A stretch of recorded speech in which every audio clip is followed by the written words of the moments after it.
Proving the legitimacy of this battle seems more hopeless by the second. Nothing we can do about that. Well, even if our investigation ultimately proves the legend to be false, that's still a worthwhile result. Although I'm here for business purposes, I have a personal interest in this as well. I'm drawn to matters of historical truth. That's exactly why I chose to follow you, Monsieur Montluçon. Listen, I'm just updating you on the situation, not asking for your opinion. I don't really care whether you continue your investigation. And Traveler, you came to me for help with your scroll-weaving duty, right? You thought looking into the Battle of Seven Colors could give you answers. That's understandable. But based on our progress, I'd say this is a dead end. Instead of wasting time, you might consider taking a different approach. I'll try to think of another way to help you. Respected Traveler, let's not forget about the compensation I promised. You shall have it in full. Extra, if that's what it takes.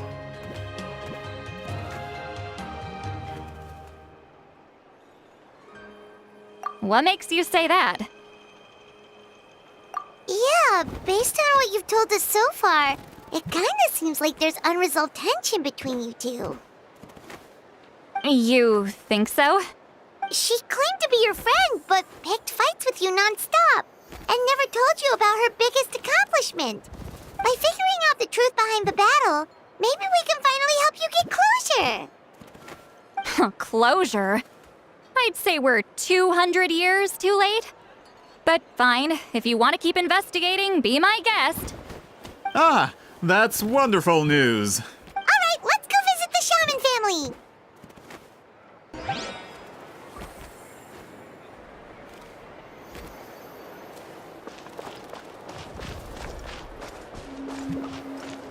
Hello, are you a shaman? Yep, that's me. Huh? Granny Eastly? Get up! In a crowded market like this, the only person who should be trying to hide is me. My apologies. Ever since my grandfather's generation, the shamans of my family have given up on passing your trial, Granny Eastly. Have we offended you in some other capacity?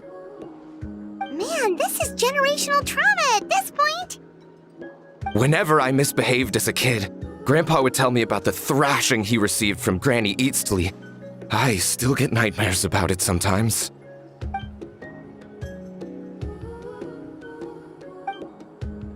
Hey, don't get any funny ideas. This was your idea, remember? Keep asking your questions. I'm going to find somewhere quiet to wait.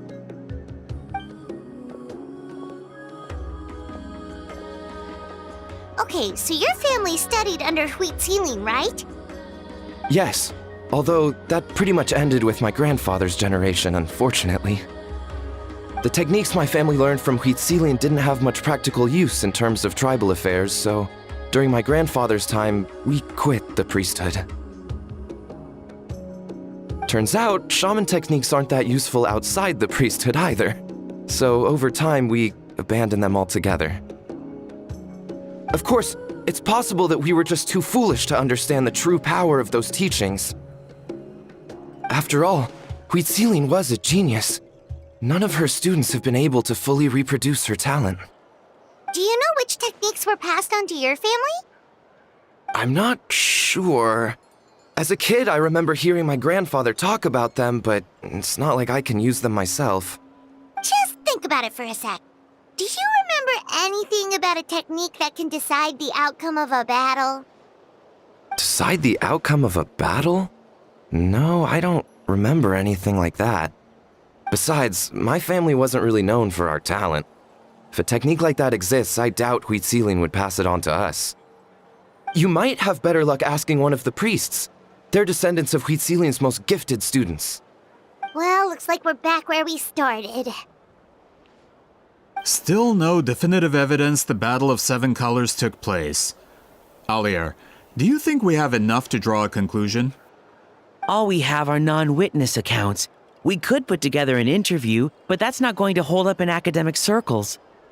Then we have to keep going. Oh, you're investigating the Battle of Seven Colors? Yeah, you know about it? Not a lot, but there's something special about my family. In addition to shaman techniques, Huitzilian stories were passed down to us as well. Say what you want about my ancestors' dedication to shamanism, but they definitely paid attention to those stories.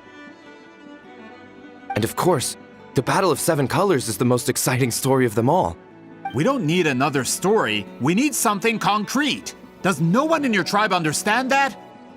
I'm not sure if this is helpful, but the story passed down in my family is a little different from the one told in the tribe. Really? Well, it's Huitzilian's personal account of the event, so it's a lot more detailed. For example, in the version I heard, the battle took place in a location known as Chico Mostuk Cave. That means you can tell us where to find it. Have you ever been to this place? Unfortunately not. I studied maps of Natland before we left, Monsieur Montluçon. I don't remember ever seeing such a name. Could your ancestors be mistaken, Mr. Shaman? It's unlikely. My family may have let the shamanism side of things fall by the wayside, but we're serious about these stories. In the words of my grandfather, some things deserve to be passed down more than secret arts. If Huitzilin's version of events differs so much from the general understanding, that makes it even more likely the battle is completely made up. Yeah, that's disappointing. Oh, hold on. You mentioned the Chico Mostuk cave? Oh, yes? Can I clear something up for you? It's been more than 200 years. Huh.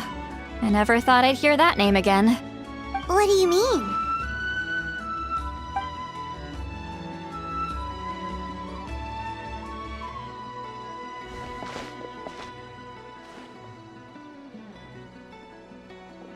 That location is now known as the Valley of Fog. The Chico Mostuk cave is what it was called 200 years ago. Precisely when Huitzilin was alive. That means, Monsieur Montluçon, we can confirm the original site of the battle. Once we get there, the evidence we need should be at our fingertips. Just when we thought all hope was lost. I never doubted you, great shaman. Allow me to present you with a gift as thanks. Save it. Flattery won't get you anywhere with me. Wait, Mr. Montluçon works in publishing. You're a huge fan of light novels, right, Seatlolly? Maybe he could get you some that are out of print. Really? Out of print, huh? Sure. Do you have any in mind? Well, if we're talking collectibles, then the first edition of Shogun Almighty Reborn as Raiden with Unlimited Power is a must. It's the first major hit of the isekai genre. Several editions have gone to print, but copies of the first edition are exceedingly rare and valuable. I see. There's also its sister work, Pretty Please Kitsune Guji. It was Yae Publishing House's attempt at gauging the new market trends.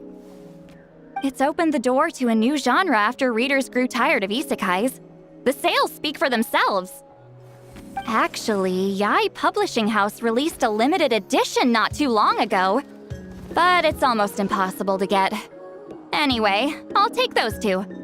Sorry, I'm not sure I caught all that.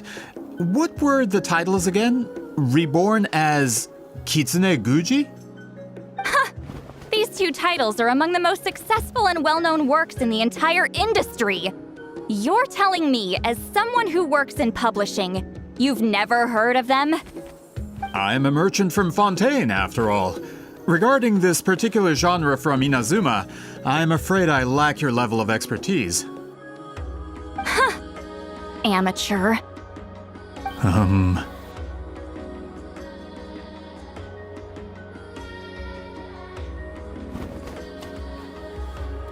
Of course! Sounds like a perfect arrangement.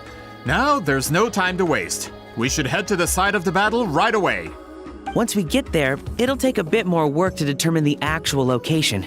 Right now, all we have is a general idea. Well, I'm sure Miss Sitlali can help us with that. Have you even looked at the time? It's already evening, and I have important plans tonight. You expect me to work through the night? Well, what do you think, traveler? Okay, we'll find a place to rest for the night. When should we meet tomorrow? He's persistent, huh? How about noon? Do we have to wait that long? Great shamans have important matters to attend to in the morning. That's only because I have important tasks to complete at night. All right, as Miss Sitlali instructed. Let's meet back up tomorrow at noon. We'll be waiting at the exit of the tribal settlement.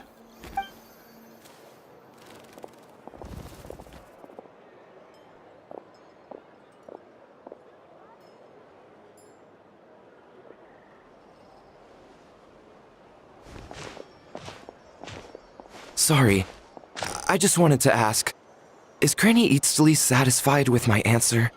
Yeah, of course. You really helped us out. Oh, good. I'm glad I didn't offend her somehow. You're really that scared of her?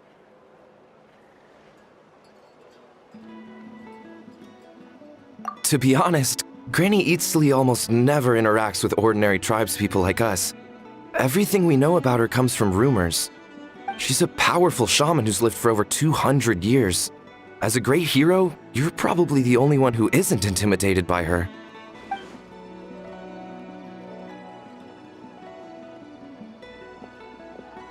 Well, thanks for today, Seatlolly.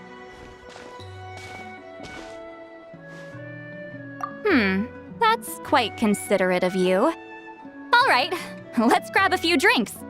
Wait, didn't you say you had important plans tonight? What did you think I meant? Does that mean you've gone drinking every night for the past 200 years? Now Paimon's worried about your health. No, I've had enough socializing for one day. I know somewhere quiet. We can just buy some drinks and head over.